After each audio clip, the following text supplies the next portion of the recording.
Gracias. Bueno, entonces, muy bien. Entonces, retomando, nosotros, pues de esas conclusiones del instituto, pues yo quiero resaltar esas 5 que ustedes ven allá en pantalla, pero especialmente la forma de diseñar algunas actividades en este momento coyuntural, pero que pueden después trascender y quedarse como una acción de internacionalización del currículo ya para la institución, que no sea solamente una respuesta temporal a esta coyuntura que tenemos, sino que sea de pronto una acción con una visión a más mediano plazo. Eh, Voy a también quiero explicar un poquito el concepto de internacionalización en casa. Yo les estaba, digamos, comentando de que el término en casa se refiere de la casa de estudio, ¿cierto?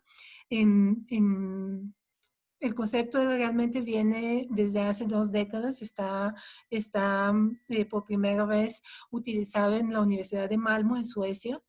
Entonces, el profesor Nelson, él lo que hizo fue proponer una estrategia para que los estudiantes que no tuvieran la posibilidad de viajar, traerles las otras culturas a la institución. Entonces, inicialmente, cuando se pensó en el concepto de internacionalización en casa, era este concepto de traer el mundo a la escuela. Ese era el concepto de internacionalización en casa.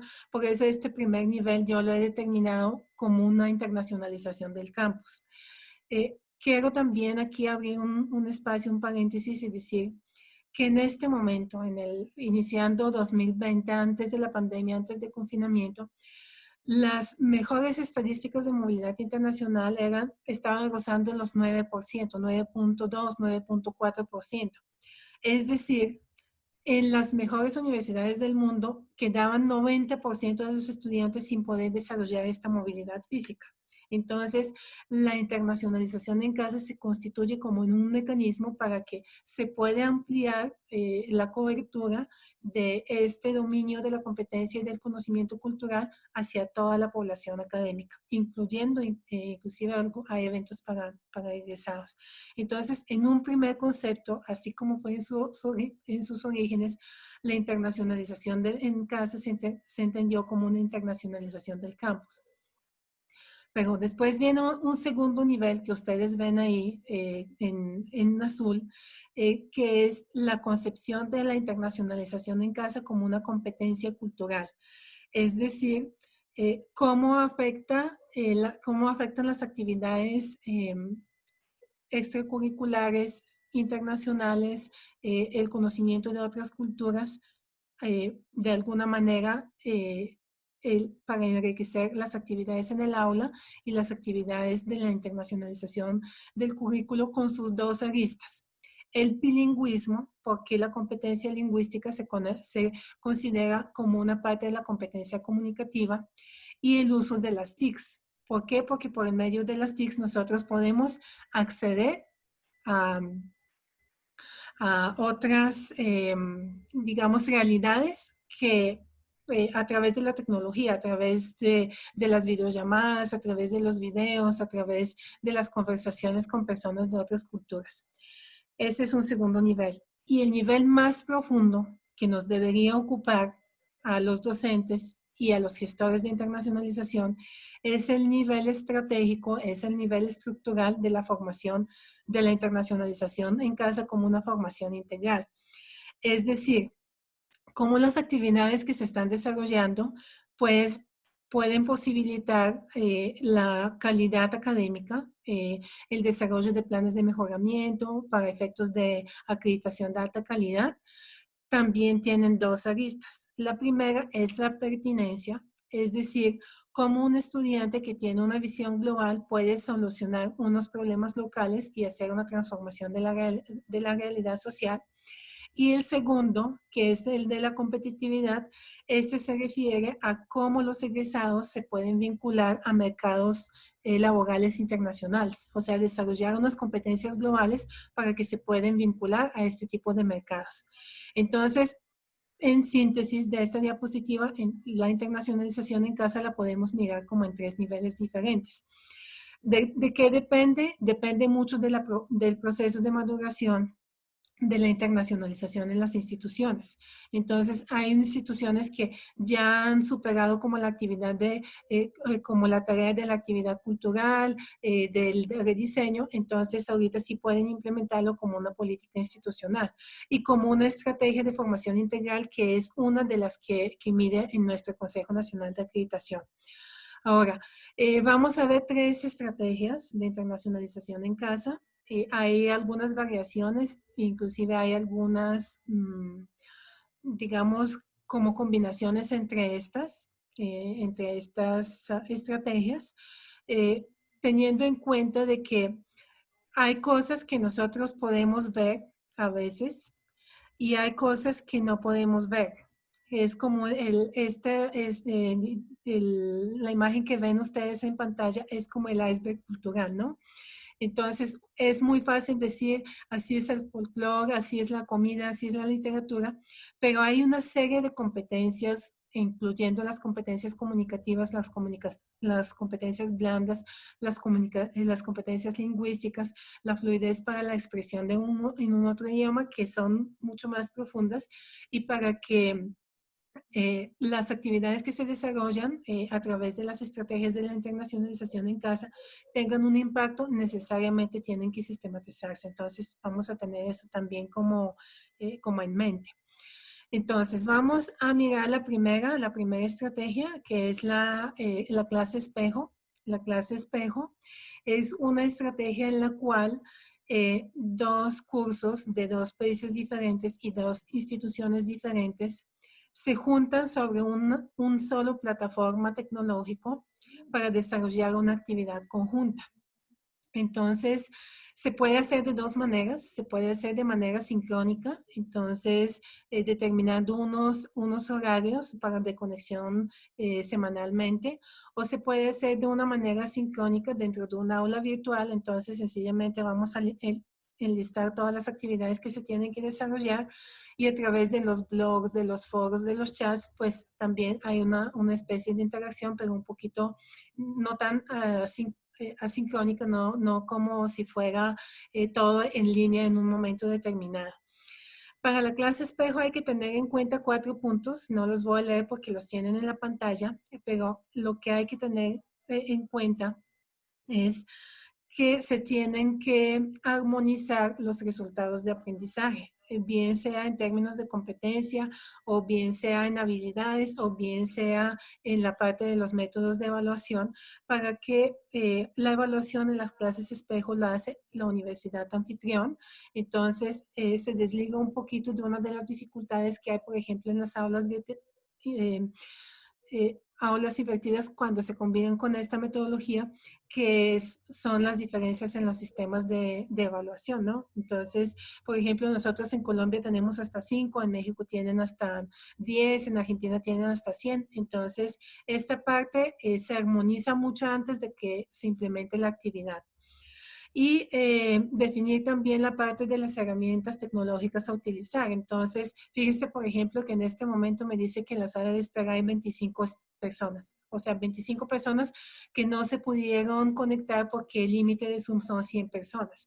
Entonces, todas estas cosas hay que preverlas antes de implementar la actividad para que pueda ser, pues, una actividad que sea para acceso de todos, porque justamente la internacionalización en casa busca democratizar el conocimiento, el acceso más masivo sin necesidad de un desplazamiento físico.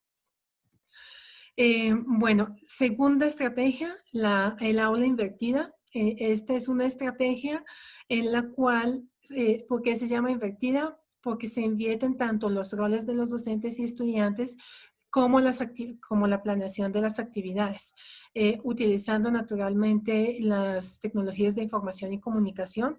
De poder desarrollar aulas invertidas, entonces se tienen que hacer 3 actividades. igual manera, tenemos que definir unos objetivos de formación en términos de competencias o resultados de aprendizaje. Aquí en Colombia, con el decreto 1330 que salió el año pasado, pues esto nos obliga de que nosotros algunos planes de estudio que los teníamos por competencias, entonces ya tendríamos que comenzar a ajustarlos a resultados de aprendizaje o learning outcomes, como comúnmente se conoce, para armonizar un poquito con el sistema europeo y con el sistema americano.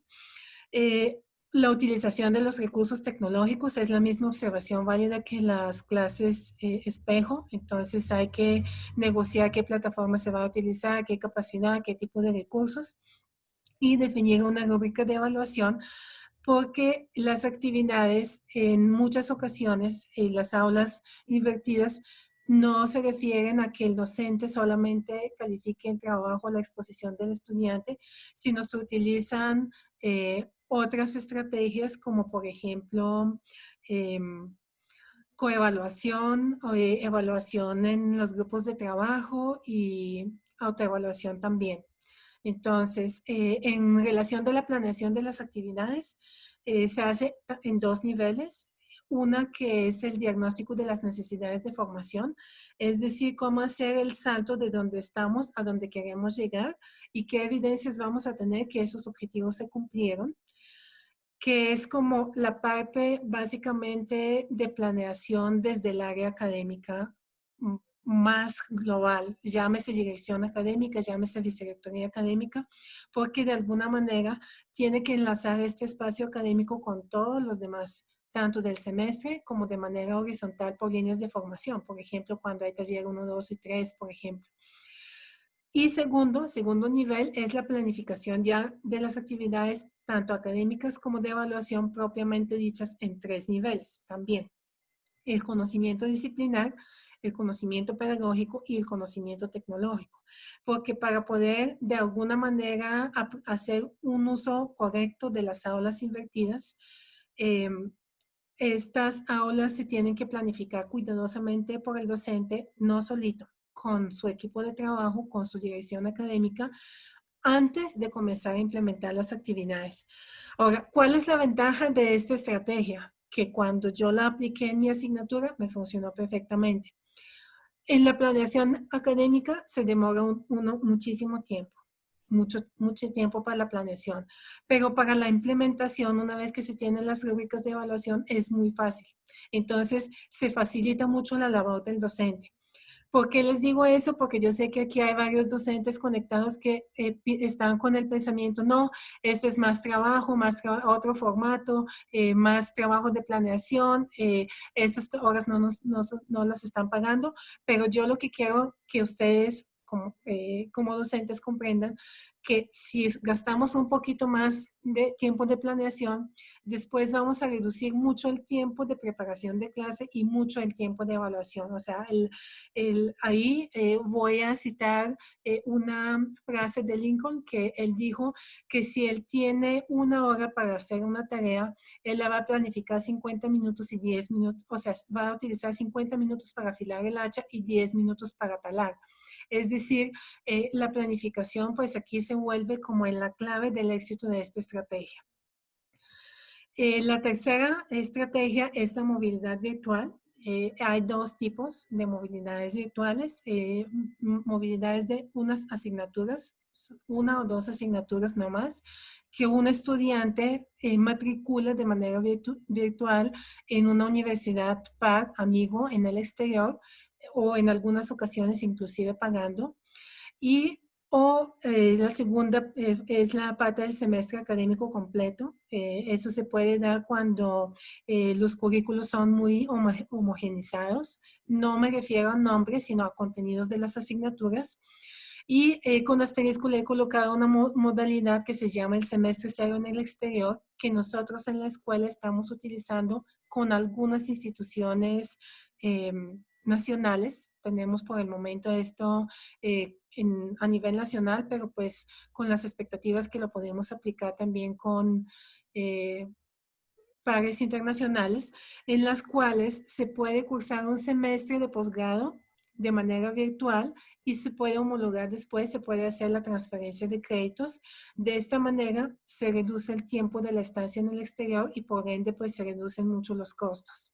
Entonces es una educación internacional que a través de la movilidad virtual o la parte de del semestre cero en el exterior, pues se vuelve una herramienta para articular niveles de formación, es decir, el nivel de pregrado o grado con el nivel de posgrado, y también para el estudiante pues reduce mucho el costo de su posgrado. También aquí les coloco la plataforma de MOVIES, es una plataforma de la Organización Universitaria Interamericana.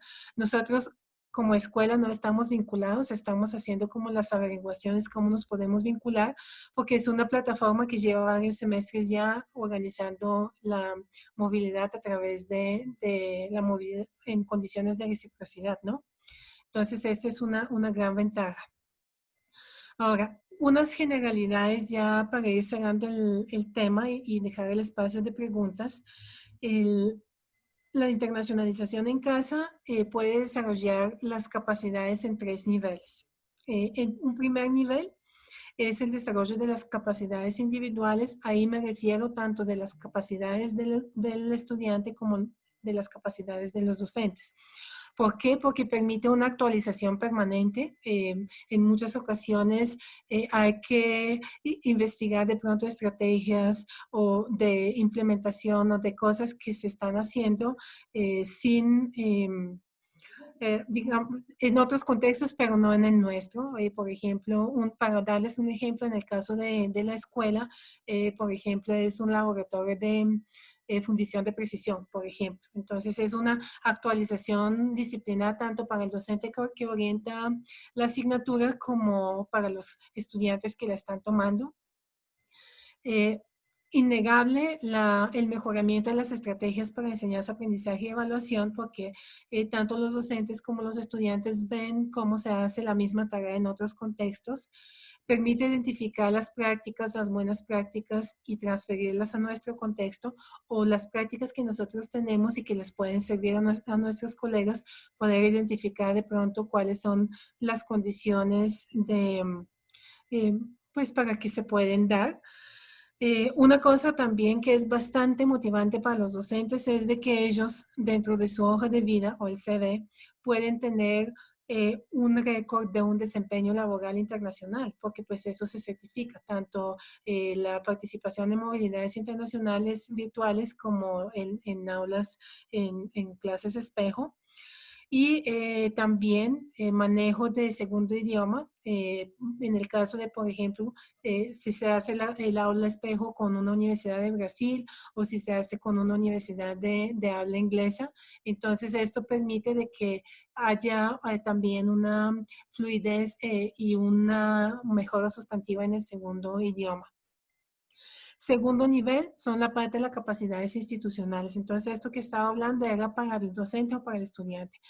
Muy importante, las capacidades institucionales. ¿Por qué? Porque permiten actualizar las políticas institucionales, tanto de internacionalización como el manejo de segundo idioma. Permiten construir de una manera muy colegiada el plan de necesidades. Para el caso de la escuela, por ejemplo, se han generado capacitaciones en manejo de TICs, capacitaciones de pronto en manejo de un segundo idioma que han sido resultado de un trabajo de autoevaluación de los docentes con base a las habilidades que han sido necesarias para desarrollar este tipo de actividades, pero que no han sido posibles porque falta un poquito de desarrollo de capacidades en este sentido. ¿Por qué coloco facilidad para el trabajo interdisciplinario?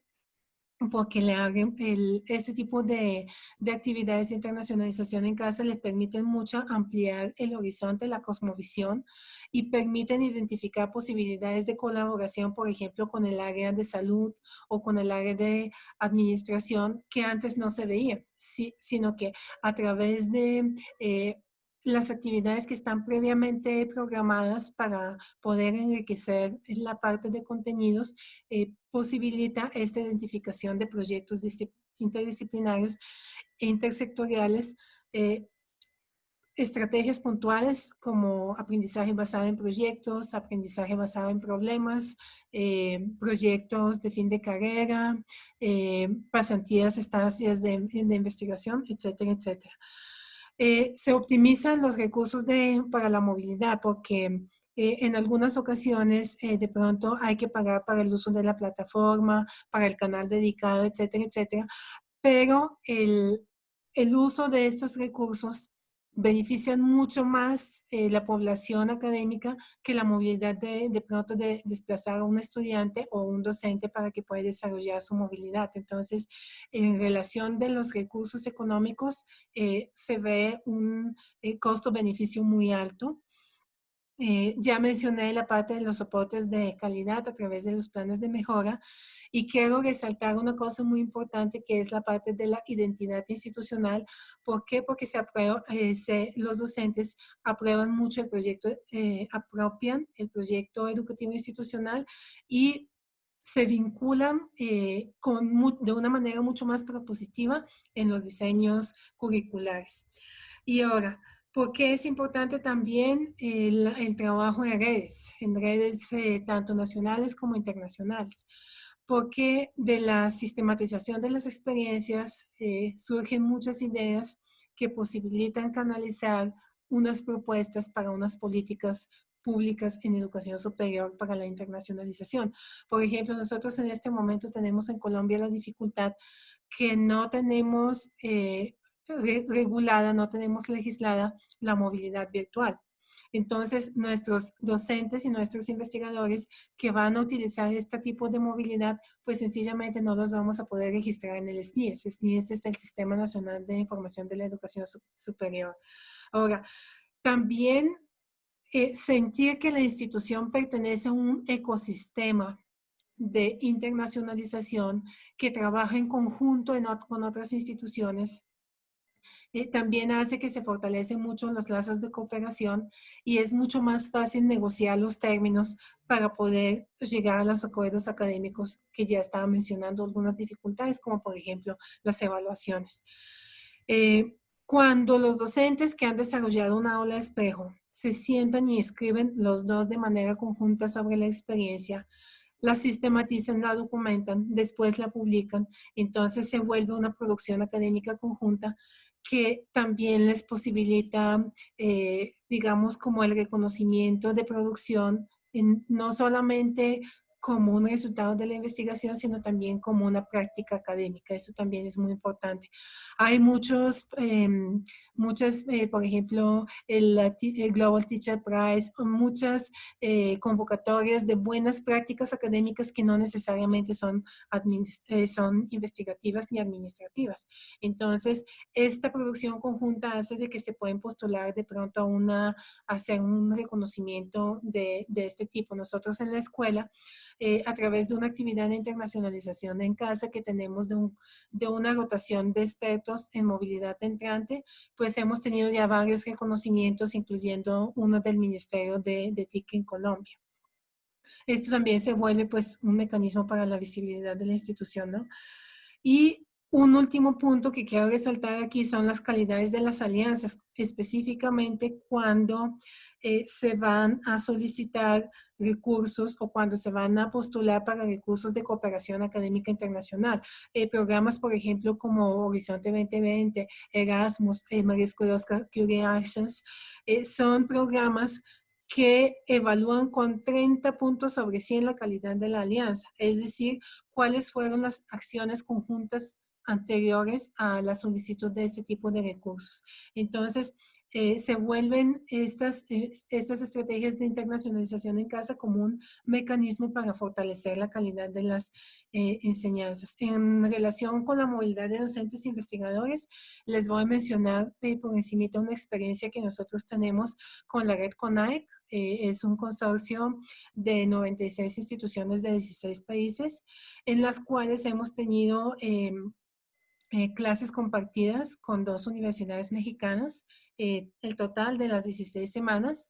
En su momento hubo una inmersión de nuestros docentes a México y una inmersión de los docentes mexicanos a Colombia, pero esta misma modalidad que no es una no es precisamente una clase espejo, sino es un curso conjunto, pues hace de que haya un reconocimiento de la calidad de los procesos educativos de las instituciones que confluyen después en unos convenios más específicos como titulaciones conjuntas y dobles titulaciones.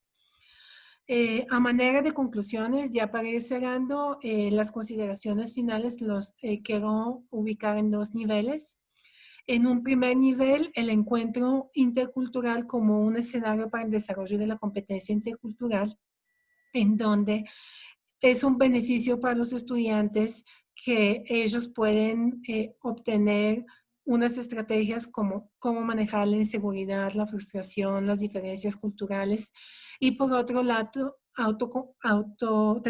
incrementar su autoconcepto, la seguridad, la visión del mundo. Entonces, esto en cuanto al desarrollo propio, tanto de la parte de los docentes como de los estudiantes, de este conocimiento cultural que se necesita para poder afirmar que la persona tiene una competencia intercultural, ¿sí? Para poderlo decir, yo efectivamente me puedo desempeñar en contextos globales porque yo sé tolerar las diferencias culturales, sé cuáles son las etapas de un choque cultural, sé cuáles son las estrategias de aculturación, sé cómo hacer la parte del diálogo sin ofender al otro, sino con una empatía y con un respeto. Y en un segundo nivel, que ya corresponde un poquito más a la institución, es la parte de las relaciones académicas y institucionales, que también lo he dividido en dos. Por una parte, es un poquito una introspección hacia la institución en la parte de los rediseños curriculares, las renovaciones en metodologías, transformación de prácticas de enseñanza, aprendizaje y evaluación. Pero por otro lado, que yo ya lo mencioné, pero lo quiero resaltar porque es una fortaleza, es una necesidad de, de una confianza previa para poder establecer una titulación doble o una conjunta. Es siempre el trabajo previo que se ha desarrollado mediante pequeñas acciones, pequeñas entre comillas, porque desarrollar una clase espejo o una aula invertida no necesita su planeación, su implementación y su evaluación, pero de todas maneras en el marco de una titulación conjunta se vuelve pues un ingrediente necesario para poder llegar a este punto. Y lo que también ya mencioné, pero quiero resaltar de manera de conclusión final, es cómo se pueden superar algunas dificultades académicas y administrativas para poder llevar a cabo esto en la práctica. Es decir, las diferencias que hay en los calendarios académicos, las diferencias que hay en los sistemas de evaluación, en las metodologías de evaluación, inclusive hasta en los propios momentos de la evaluación. Por ejemplo, en Colombia nosotros tenemos 3 momentos diferentes de evaluación que tienen diferente peso, pueden ser 30, 30 y 40 o pueden ser 40, 40 y 20. Esto es una autonomía universitaria. Pueden ser 2 momentos, como es en México, o puede ser un solo momento, como es en Europa. Entonces, todas estas dificultades que son administrativas, hay que negociarlas, hay que hablarlas previamente y superarlas a través de unos acuerdos, bien sea acuerdos verbales o bien sea entre los pares que están desarrollando la actividad o bien sea en un nivel un poquito más macro a través de un convenio específico, pero que no sean un obstáculo para poder implementar las actividades. Entonces, con eso termino y les dejo mis correos y quiero dejar un espacio considerable para que puedan hacer sus preguntas y intervenciones. Muchas gracias.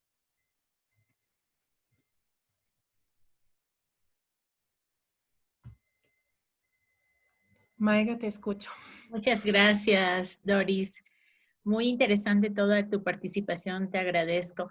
Les había indicado a los compañeros que en caso de tener alguna duda o pregunta, lo escriban en el chat para leerlo según vaya llegando y tú nos puedas ayudar con la respuesta.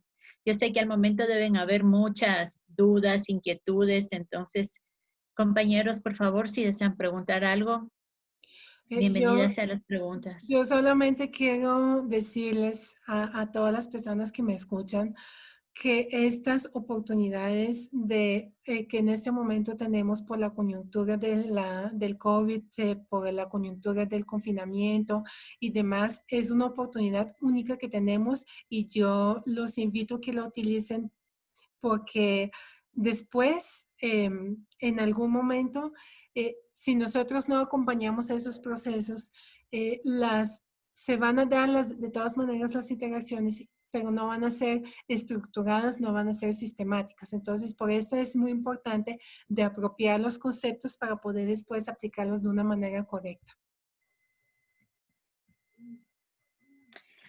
Al momento hay un compañero que nos indica que si se puede profundizar, si se han realizado experiencias en clase espejo en el área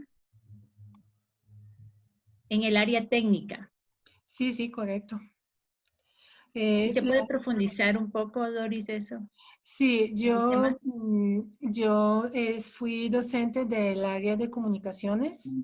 Entonces, para la parte de comunicaciones es una asignatura que tiene básicamente una parte teórica y una parte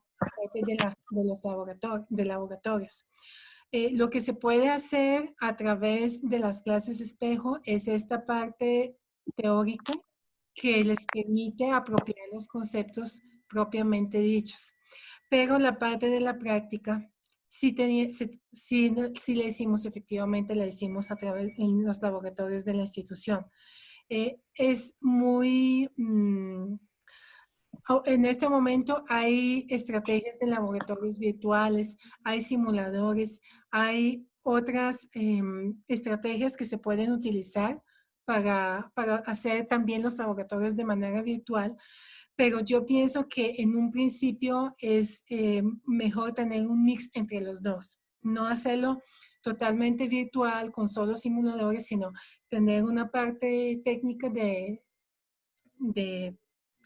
de pruebas, de ensayos, de una preparación previa, etcétera, etcétera. Los simuladores son una herramienta como para poder hacer los diseños previamente, pero el laboratorio no lo descarto de todo. No nos atendía, no Ya. nos trataron mal. Pero sí, yo en mi experiencia de docente he hecho clases espejos con telecomunicaciones, con la parte teórica y el laboratorio en la Universidad de Chile. Me parece que se abrió el audio de algunos compañeros. Sí deberían evaluar también esa parte. Y luego mandaron una... Sí, están hablando.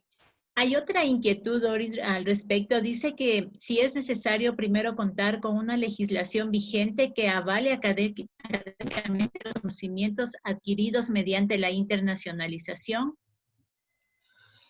Bueno, sí, sí es necesario dentro del plan de internacionalización tener de pronto establecido cuáles van a ser las estrategias. En el caso nuestro, digamos, dentro del plan de internacionalización, nosotros tenemos vinculado lo que se llama cualificación de los docentes, por una parte, y por otra parte, mecanismos para inserción en entornos nacionales e internacionales. Entonces, una clase espejo yo la puedo sustentar como un mecanismo de vinculación en entornos nacionales e internacionales. Cosa diferente que de pronto, si ustedes como Instituto Central Técnico, como Napoleón Dillon, quieren hacer una clase espejo con la escuela o con otras de las instituciones colombianas que están conectadas aquí en el webinar, es bueno tener un acuerdo, o un memorando de entendimiento, o un acuerdo previo, o un convenio específico, dependiendo de cómo lo quieren manejar, justamente para poder armonizar estas dificultades que se están presentando en términos de operatividad, ¿sí? Pero yo pienso que lo más importante es que esté la voluntad de las instituciones para realizar estas actividades, porque desde las oficinas de relaciones internacionales es nuestro deber de apoyarlos a poder digamos, operativizar este tipo de acciones, ¿no? Independientemente del documento que sea, ¿sí? Ya le he mencionado varios, inclusive hay situaciones en las cuales se puede manejar a través de un convenio global marco. Nosotros tenemos un convenio, por ejemplo, de movilidad nacional con el sistema universitario estatal. Entonces, en este caso, nosotros no necesitamos convenios específicos porque ya la voluntad de, digamos, la voluntad institucional está a través de un convenio marco firmado por los 6 rectores. Pero sí, Claro. yo sugiero la formalización. ¿Por qué? Porque la firma de un memorando de entendimiento o un convenio específico o un acuerdo de voluntades, de alguna manera trae una responsabilidad, ¿sí? Las palabras se las lleva el viento, pero cuando ya está el documento, entonces es una responsabilidad que hay por parte y parte. Entonces, cada una de las instituciones hace su mejor esfuerzo para que se pueda llevar la práctica al, para que se pueda implementar, superando este tipo de actividades administrativas que ya mencioné. Ya, muchas gracias, Doris. Y respecto también nos indican que ¿existe algún tipo de protocolo para las técnicas que tú nos acabas de indicar, como la clase espejo, clase invertida y la movilidad virtual? Bueno, hay literatura para eso. Hay varios autores que han estudiado bastante el tema. Por ejemplo, para la parte de internacionalización en casa, entonces, para el contexto colombiano, por ejemplo, Luis David Prieto, para el contexto internacional, Jocelyn Ávila, Ronald Knost, Hans de Witt, el concepto de internacionalización comprensiva de Jan Hatzick. O sea, hay varios modelos teóricos que te dan el paso a paso para poder hacer la parte de la implementación. Pero más que seguir un protocolo, seguir como nosotros coloquialmente le decimos una receta, es hacer un diálogo interinstitucional para poder hacer como cuáles son Por las favor, cerrar el audio, compañeros. La compañera Sueili, por favor, el audio. Ayúdanos, Doris, cerrando el audio ahí. No, es que yo tengo 100 personas y me queda muy difícil, Ok, Mayra, qué pena. O sea, yo confío ya, en... ya lo cerraron. Gracias. Ah, bueno, sí, sí, Ya, porque perdón. sí es muy, eh, sí, el manejo del Zoom es un poquito complicado para mí todavía. Pero bueno, ahí Ok. vamos. Ah, entonces ya para cerrar la pregunta del compañero, muy buena pregunta. Hay muchos referentes, hay muchos modelos que se pueden ver como desde esta parte conceptual que yo les decía, mirar si es una estrategia o si es una competencia o si es un mecanismo, pero sobre todo lo clave para mí es tener el diálogo interinstitucional entre los pares amigos, donde pueden identificar cuáles son las fortalezas de cada institución, cuáles son sus fortalezas del plan de estudio, cuáles son las fortalezas de su espacio académico, de sus laboratorios, porque finalmente esas fortalezas son los que van a ser como el atractivo para la otra institución.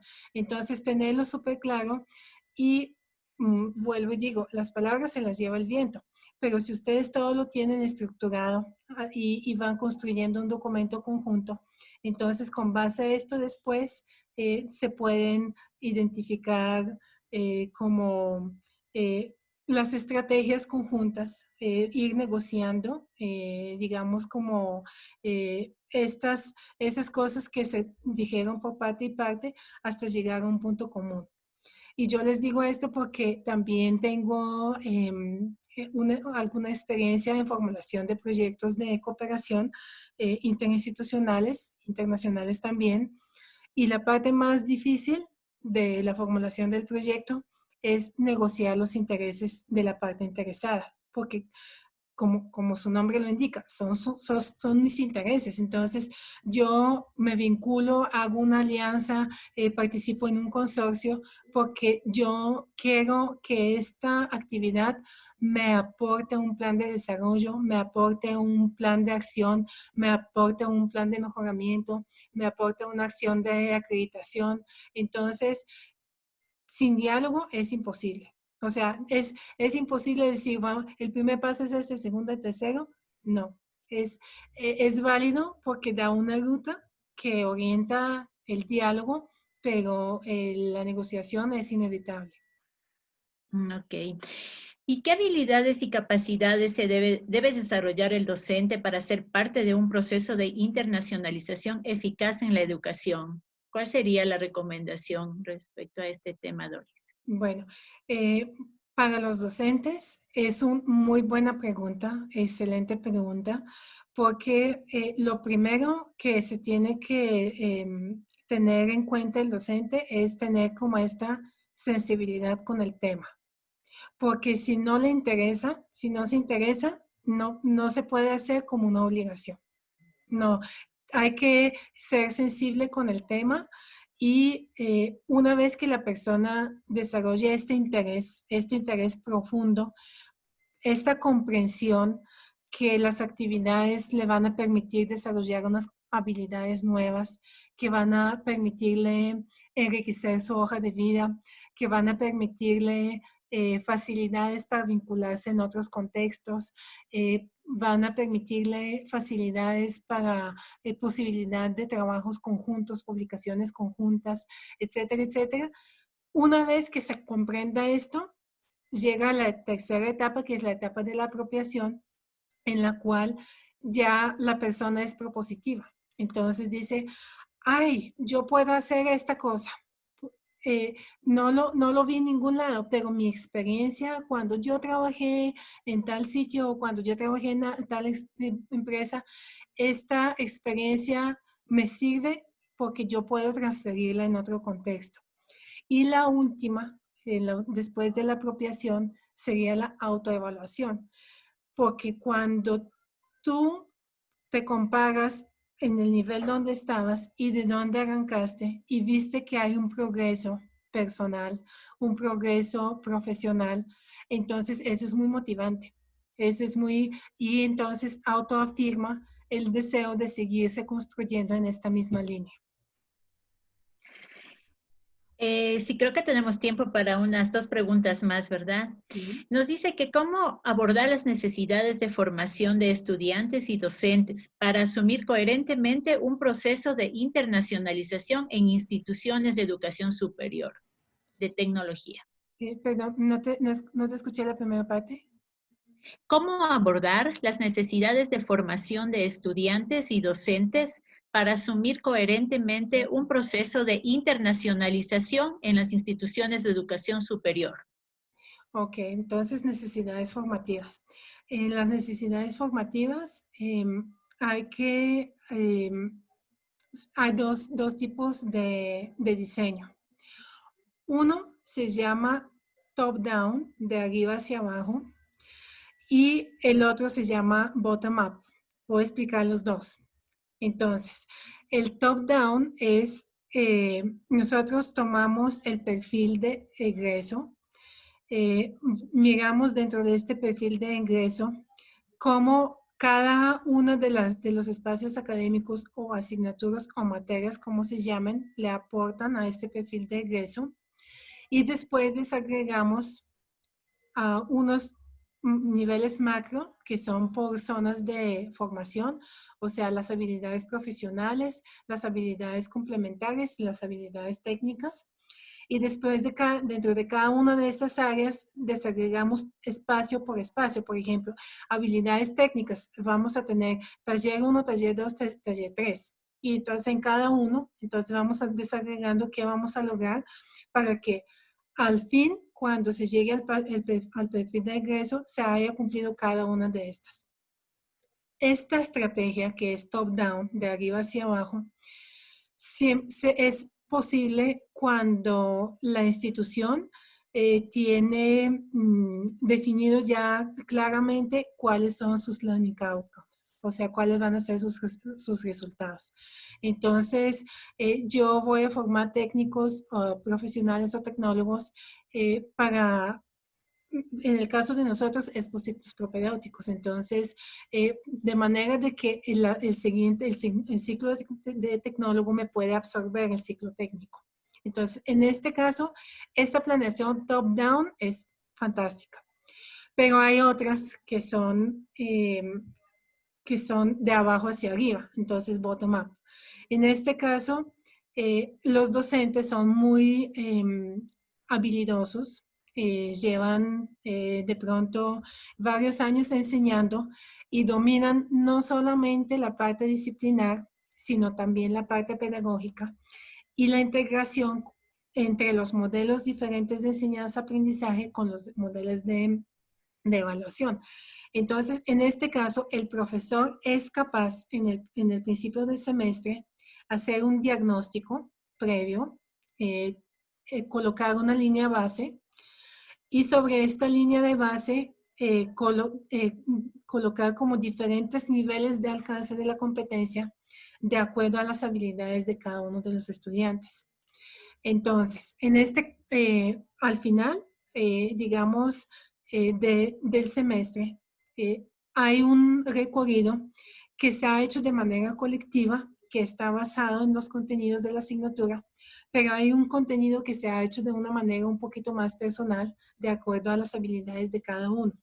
Vuelvo y digo, esta es una estrategia muy buena que trae muy buenos resultados, pero se necesita un docente muy experimentado para que se pueda hacer un diseño de abajo hacia arriba. Y como siempre, la verdad está más o menos en la mitad. ¿Y dónde está la mitad? Los comités curriculares, en donde los docentes pueden compartir sus experiencias de manera vertical y de manera horizontal. ¿Cómo es de manera vertical? Un docente muy experimentado, con mucho dominio de tema, con mucho dominio de grupo, con habilidades interculturales, con habilidades de trabajo en equipo, con habilidades comunicativas, y otros docentes que apenas están comenzando. Entonces, el docente de manera vertical le enseña a su colega algunas estrategias que pueden ser implementadas. Ese es de manera vertical. Y de manera horizontal es cuando no está este rol de experto, sino todos aprenden de una manera cooperativa. Entonces, esto se puede dar de manera solamente por áreas de formación o se puede dar de una manera entre diferentes áreas de conocimiento. Entonces, juntar los profesores de matemática con profesores de taller, con los profesores de ética y mirar sobre un mismo grupo objetivo cuáles han sido las dificultades, ¿sí? Porque de pronto llegan y en una institución técnica dicen, ay, pero humanidades de relleno, esto de relleno, lo otro de relleno, y resulta que cuando se finalice la formación, cuando se llega el momento de la verdad para ingreso a los mercados, y más en los mercados internacionales, llega el momento de la verdad donde no hay trabajo en equipo, donde no hay competencia comunicativa, donde no hay habilidades blandas, donde no hay tolerancia, donde no hay empatía. Entonces, están las tres estrategias que yo ya expliqué, de arriba hacia abajo, de abajo hacia arriba, y lo que yo pues siempre digo, lo mejor es habladito, es el medio en la mitad, donde de una manera concertada pues se pueden como buscar como el balance entre estas dos estrategias. Ok. Para completar esta pregunta, Doris, rápidamente, cuando se habla de esta metodología de arriba hacia abajo, de abajo hacia arriba, horizontal y vertical, ¿podemos decir que se puede aplicar desde los primeros semestres o únicamente en los últimos que ya tienen mayor conocimiento los estudiantes, mayor competencias, o eso es una variable que no, independiente a esto? Esto se puede aplicar en cualquier momento de la formación, siempre que el estudiante está dentro de su línea de formación, o sea, desde el primero hasta el último semestre, tú lo puedes aplicar. Ahora, para el desarrollo, por ejemplo, de competencias interculturales, entre más temprano mejor, porque llega el momento de la apropiación del concepto y el mismo estudiante quiere más y más. Entonces, esto lo motiva a él, pero también motiva a sus estudiantes, también motiva a sus docentes, también los docentes que comienzan a tener certificaciones internacionales, un diálogo más fluido con sus pares.